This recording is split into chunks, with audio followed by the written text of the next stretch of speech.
Okay, so tonight we're diving into something really special. We're stepping into the grand ballroom of Qhavvarella, and let me tell you, this is way more than just a party. We're about to witness a huge declaration, a story all about legacy, power, and two forces that are seriously about to change the game. And right at the heart of this whole event, the cotillion of flame and flow, is this phrase. Now, this isn't just some catchy theme for the party invitations, This is a promise. It's basically a mission statement that's going to define the future for two incredibly powerful houses. So what does that actually mean?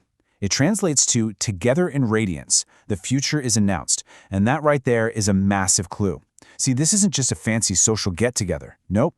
This is a very, very carefully planned announcement about a whole new era, a new direction for their entire society. All right, Section 1, a legacy steps forward. So let's do it. Let's step right into that grand Qhavvarella ballroom. The event's called the Night of Anointed Threads, and you can just feel the electricity in the air. Two key figures are about to hit the spotlight, and they're going to show us exactly what this future is all about. First up, the Whisper of the Tide. We're going to meet one half of this legacy. And think of him as, well, he's like the calm, deep power of the ocean made real. A figure of total stillness and, some really profound wisdom. And here he is, Sarovara Sigilar. He embodies that cool, intellectual vibe of his ancient house. I mean, look at his titles. Keeper of Stillness, Scholar of Sea Wisdom. It really says it all, doesn't it? He's a guardian of peace and a keeper of ancient knowledge. And when you look closer, every single detail here is telling a story. You've got these glowing, almost monochrome silver tones, and his hair in these braided royal coils. His suit? It's this immaculate pearl white silk, and even the lapel pin is threaded with a wave motif.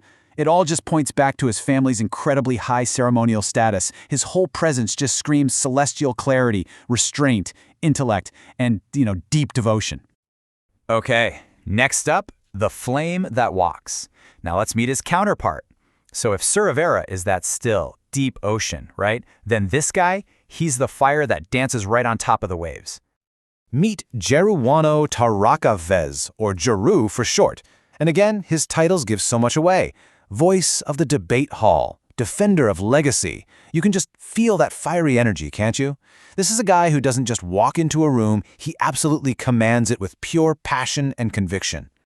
And his whole look is just radiating warmth and power. The lighting around him is this deep coastal gold. His hair is all windswept and regal. His suit is a midnight navy, but look at that golden flame embroidery. That's the sacred flame of Kasor. Even the flame crest of his house, Taraka Fez, is glowing behind him. It's not loud, but it is an absolute declaration of leadership, legacy, and his spiritual path. So, flame meets flow. We've met the tide and the flame, right? Stillness and passion. But the real story, the whole point of this, is what happens when these two seemingly opposite forces come together. And this chart just lays it out so perfectly. You've got Sarovara Sigilar with his glowing silver tones, representing the tide. He's the keeper of stillness. Then, on the other side, Jeru Tarakavez, all deep gold, the symbol of the flame, the defender of legacy. Two powerful houses, two totally contrasting elements, but now they're standing as one unified front. And they are so much more than just allies. The source material describes them as flame and wind, ocean and shadow. I mean, how cool is that? Together they stand as protectors, princes, and really the prodigies of a whole new generation. Now, this whole idea of combining flame and sea isn't just about these two guys. It's actually a huge part of their culture. It's a whole design philosophy called Oregonana coastal formalware, and the entire point is to blend these motifs of passion and power, flame and sea, into this aesthetic that's somehow both soft and incredibly commanding at the same time. Let's take a look at the Solaria flame veil gown, for example. It's just a perfect example of this in action. First, you get this form-hugging silhouette, but then it has these layered, flowing chiffon panels that move like ocean veils. The color? It's this gorgeous sunset flame gradient, from coral to gold, with this micro-glitter shimmer.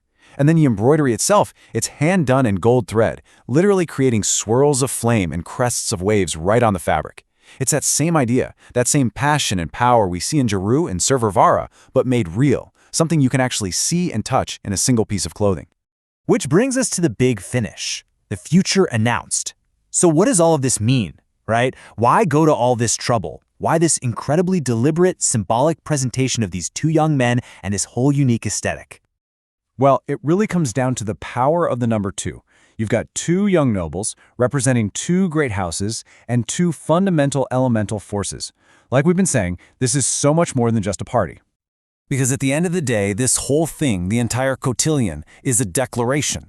It's a massive public announcement. It's a statement about unity, about balance, and about the future direction of their entire society. And that leaves us with one final, really powerful question. By showing these two incredible forces as partners, not as rivals, the Cotillion is basically asking all of us, so, what's next? When stillness and flame stand side by side, what kind of future are they about to create?